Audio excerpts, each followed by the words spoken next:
I stood there, drenched in filthy rainwater, shivering as thunder roared outside. My husband's stepsister had just thrown a bucket of muddy water on me at a wedding and shoved me into the pouring rain. Everyone laughed. Then the door burst open. My billionaire husband stood there soaked and furious. Everything changed. Before we dive into this jaw-dropping story, hit that subscribe button and turn on notifications. You won't believe how this unfolds. Trust me, you'll want to see every second of what happens next. My name is Alicia, and I never imagined my life would turn out this way. I come from a simple background, the kind where you count pennies and work 2 jobs just to make ends meet. My parents were hardworking people who taught me kindness, humility, and the value of treating everyone with respect. Those lessons shaped who I am today, but they also made me an easy target for people who mistake kindness for weakness. 3 years ago, I met Adrian at a charity event where I was volunteering. I was serving food to homeless families when this tall, handsome man in an expensive suit walked up to me. He didn't act like the other wealthy donors who showed up for photo opportunities and tax write-offs. Adrian actually sat down with the families, talked to them, listened to their stories. When he approached me later, I thought he was going to complain about something. Instead, he asked if I wanted to grab coffee after my shift. I almost said no. I mean, look at him and look at me. He was clearly out of my league, but something in his eyes was genuine, warm, and curious. That coffee turned into dinner. Dinner turned into long walks and deep conversations. 6 months later, he proposed. And just like that, I went from struggling to pay rent to being married to Adrian Huntington, a self-made billionaire who built his empire from nothing. But here's the thing about marrying into wealth. The money doesn't come alone. It comes with family, expectations, and people who judge you based on your bank account rather than your character. Adrian's family never accepted me. To them, I was just a gold digger, a nobody who trapped their precious son with charm and manipulation. It didn't matter that Adrian and I genuinely loved each other. It didn't matter that I never asked him for anything. In their eyes, I would never be good enough. The worst of them all was Vanessa, Adrian's stepsister. She was everything I wasn't: polished, sophisticated, dripping in designer clothes and entitled attitude. Her mother had married Adrian's father for business connections, and Vanessa grew up believing the world owed her everything. She hated me from the moment we met. Every family gathering became a battlefield where she would make snide comments, subtle insults disguised as jokes, and do everything possible to make me feel small. Adrian always defended me. He would shut her down immediately, set boundaries, and make it clear that disrespecting me meant disrespecting him. But he couldn't be everywhere all the time, and Vanessa knew exactly when to strike, when he wasn't around to protect me. That's how I ended up at his cousin's wedding, alone and vulnerable. The invitation came a month before the event. It was supposed to be the wedding of the year, a massive celebration at one of the most luxurious mansions in the city. Adrian was excited about it. His cousin Nathan was one of the few family members who actually treated me like a human being, and Adrian wanted us both to be there to celebrate. But then his business trip came up, an urgent meeting in another city that couldn't be rescheduled. Adrian was torn. He didn't want to leave me alone with his family, but this deal was worth millions and required his personal attention. I told him to go. I assured him I'd be fine. I'd attend the wedding, congratulate Nathan and his bride, and come home. Simple, right? Wrong. The morning of the wedding, dark clouds rolled in. The weather forecast predicted a severe storm, the kind that knocks out power and floods streets. Adrian called me 3 times before his flight, making me promise to leave early if the weather got bad. He said he'd try to finish his meeting quickly and fly back in time for the ceremony. I kissed him goodbye, watched him leave, and started getting ready. I chose a simple but elegant peach-colored dress, nothing too fancy, nothing that would draw attention. I didn't want to give Vanessa more ammunition. I did my hair in a simple bun, put on minimal jewelry, and looked at myself in the mirror. I looked presentable, respectable, like someone who belonged at a wedding. But deep down, I knew the truth. I would never belong in their world, no matter what I wore. By the time I arrived at the mansion, the storm was already brewing. Thunder rumbled in the distance, and the wind had picked up, bending trees and scattering leaves across the perfectly manicured lawn. The mansion was breathtaking. Tall columns, crystal chandeliers, flowers everywhere, and guests in outfits that probably cost more than my childhood home. I walked in and immediately felt the stares. Women in designer gowns and dripping with diamonds looked me up and down with barely concealed disgust. Men whispered to each other, probably wondering what Adrian saw in someone so ordinary. I kept my head high and walked toward my seat, trying to ignore the judgment radiating from every corner of the room. That's when I heard her voice. "Oh, look, everyone!" Adrian's little charity case decided to show up. Vanessa appeared beside me, wearing a stunning red gown that probably cost more than a car. Her smile was sweet, but her eyes were full of venom. She linked her arm through mine like we were best friends, but her grip was tight enough to hurt.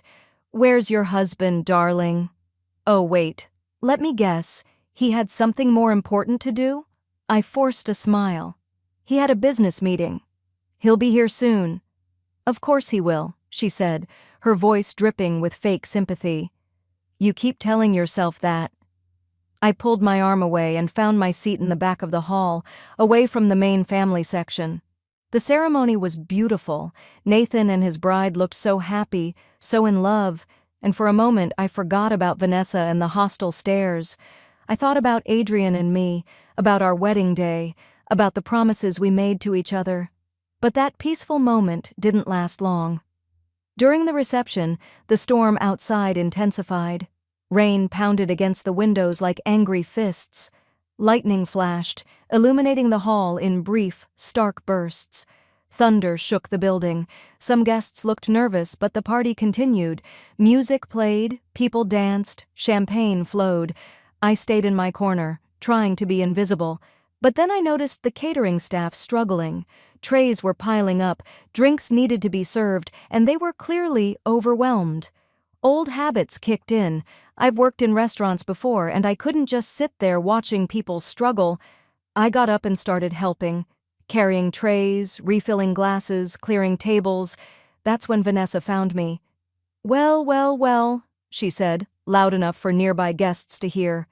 "Playing servant again? I guess you can't help your true nature, can you?" People started turning toward us, phones coming out of pockets. I could feel it, the setup, the trap closing around me. I tried to walk away, but Vanessa stepped in front of me. "Where are you going?" "You looked so comfortable serving. Why stop now?" She grabbed a tray from my hands and deliberately tilted it, sending glasses crashing to the floor. The sound echoed through the hall, and suddenly all eyes were on us. "Oh my goodness! Look what you've done!" Vanessa gasped dramatically. "Clean this up immediately." My face burned with humiliation, but I knelt down and started picking up broken glass. I could hear laughter, whispers, the click of camera phones recording every moment. Vanessa stood over me, her smile triumphant. But she wasn't done. Not even close. The storm outside had gotten worse. Water was leaking through one of the side entrances, collecting in buckets placed by the staff. Vanessa's eyes landed on those buckets, and I saw something dark and cruel flash across her face. She walked over, picked up one of the buckets, and came back toward me. The bucket was full of muddy rainwater mixed with dirt, leaves, and debris from outside. "You know what, Alicia? You look too clean for someone so dirty inside." Time seemed to slow down. I looked up at her, saw the bucket tilting, and knew what was about to happen. I tried to move, but I was surrounded. Family members had formed a circle around us, their phones raised, recording every second. The dirty water hit me like a wave. It was cold, so cold it took my breath away. The filthy water soaked through my dress instantly, plastering my hair to my face and neck. Muddy streaks ran down my clothes, dripping onto the expensive carpet. I gasped, shocked, humiliated, unable to move or speak. And they laughed, all of them.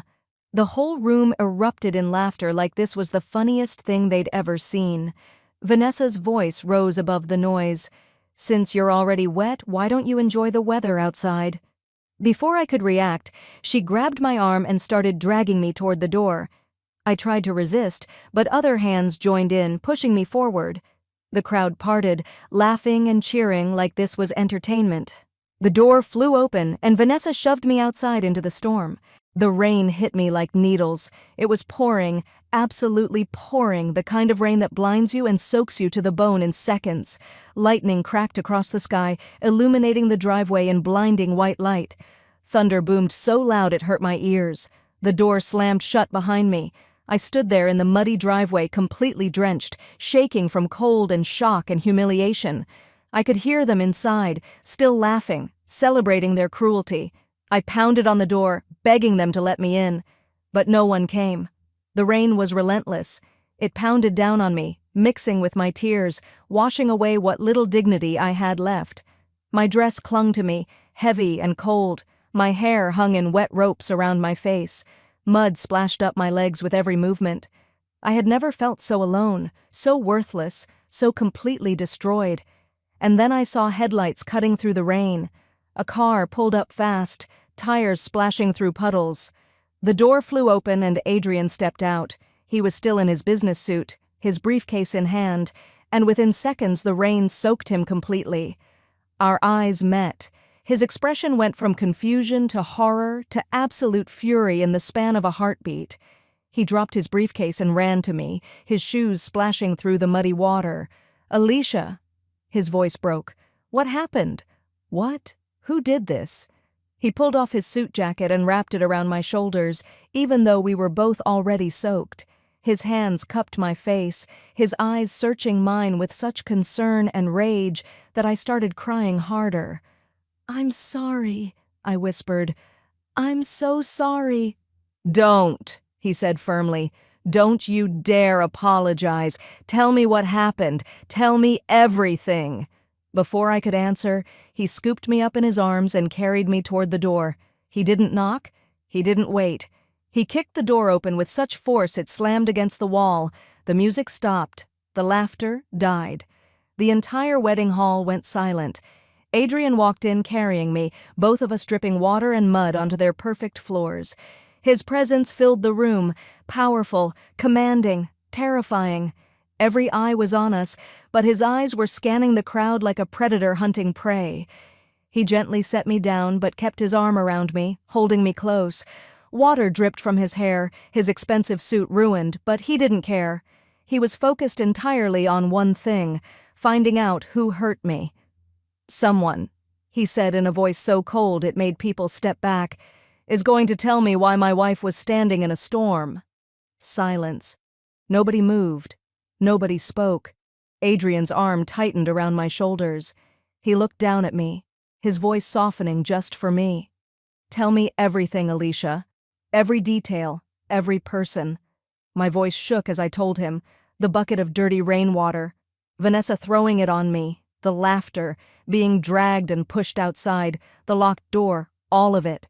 With every word, I felt Adrian's body tense, his jaw clenched so tight I thought it might break.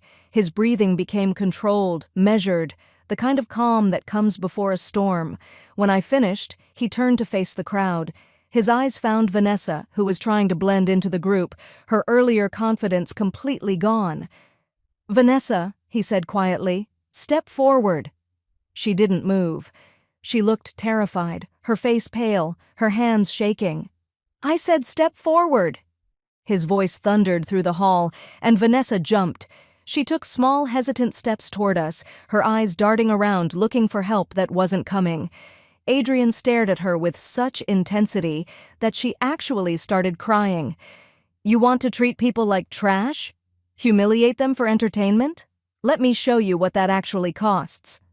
He pulled out his phone and started making calls right there in front of everyone. Effective immediately, Vanessa is removed from her position at Huntington Enterprises. Cancel all credit cards linked to family accounts under her name. The penthouse on Riverside, owned by my company, she has 48 hours to vacate. Security will supervise. Contact our lawyers about trust fund access suspension. Vanessa's legs gave out. She collapsed to her knees, mascara running down her face. "Adrian, please!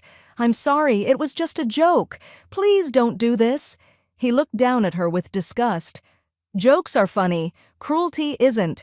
You humiliated my wife in the rain like an animal. You locked her outside in a storm. You laughed while she suffered. That wasn't a joke? That was evil. But everyone was laughing. I wasn't the only one, she screamed desperately. No, Adrian agreed. You weren't. He turned to the crowd, and his next words sent shockwaves through the room. Everyone who laughed, everyone who recorded, everyone who participated, if you work for any company I own or have business with, consider your positions under review. If you receive financial support from the Huntington Family Trust, that support is now conditional. Treat my wife with disrespect again, and you're cut off completely, family or not. His father tried to intervene. Adrian, you're overreacting. She's your sister. Stepsister, Adrian corrected coldly. And Alicia is my wife, my family, the woman I chose. The woman I love, and every single person in this room just showed me exactly who they really are. He pulled out his phone again and started typing. Within seconds, I saw people's phones lighting up with notifications. Adrian had posted something on social media, a statement defending me, explaining what happened, making it clear that anyone who disrespected me would answer to him. The videos people had recorded were already circulating. But now, instead of being entertainment, they became evidence of cruelty. The comments sections exploded, people were disgusted, hashtags started trending. The public backlash was instant and brutal. Adrian called security. They came and escorted Vanessa out through the same door she had pushed me through. The rain was still pouring. She screamed and begged, but they didn't stop. She got exactly what she gave me. Soaked, humiliated, crying in the storm. Poetic justice. The wedding was over. The bride and groom were mortified. Nathan approached us, apologizing profusely, saying he had no idea this would happen. Adrian accepted his apology, but made his position clear. He wouldn't tolerate anyone abusing me, regardless of the occasion. We left together. Adrian kept his arm around me the entire time, guiding me to his car, helping me inside, making sure I was safe and warm. As we drove away from that nightmare, the storm began to calm, as if even nature knew justice had been served. The days that followed were chaotic. Vanessa's life fell apart spectacularly. She was evicted from her luxury penthouse. Her so-called friends abandoned her. She had to get a regular job for the first time in her life, working retail, living in a tiny apartment, learning what real struggle felt like. The tabloids were merciless. Social media tore her apart. Everything she valued, status, wealth, admiration, was gone. But Adrian and I, we grew stronger. That night showed me something I'd always known but needed to see proven. He truly loved me. Not just with words, but with action. He burned bridges with his own family to protect me. He risked business relationships to defend me. He showed the world that I mattered more than their approval. Weeks later, Vanessa requested a meeting. She looked different, humbled, broken, wearing simple clothes and minimal makeup. She cried as she apologized, and for the first time it seemed genuine. She told me about her new job, her tiny apartment, how hard everything had become. She said she finally understood what it felt like to be treated as less than human. I listened, and then I said, "I forgive you, Vanessa." But forgiveness doesn't mean forgetting. It doesn't mean things go back to how they were. You need to earn your own respect now, build your own life, learn what real strength looks like. She nodded, tears streaming down her face, and left. Adrian's family slowly began to change their attitude toward me. Some out of genuine remorse, others out of fear of losing their connection to Adrian's wealth and power. I didn't care about their reasons. I had learned the most important lesson. I didn't need their approval. I had Adrian's love, and that was enough. Looking back at that rainy night, I realize it was a turning point. Not just in how Adrian's family saw me, but in how I saw myself. I learned that kindness isn't weakness, but it also shouldn't come without boundaries. I learned that real love means standing up for each other, even when it costs you something. I learned that sometimes the storm outside is nothing compared to the storm that comes when someone truly powerful decides to protect the person they love.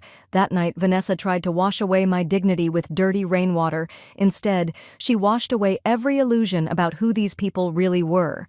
And Adrian? He showed everyone exactly who he was. A man who values character over status, love over approval, and his wife over everything else. If this story gave you chills, smash that like button. Drop a comment telling me, what would you have done in Adrian's position? And don't forget to subscribe because I've got more unbelievable stories coming your way. Hit that notification bell so you never miss what happens next. Thanks for watching, and I'll see you in the next one.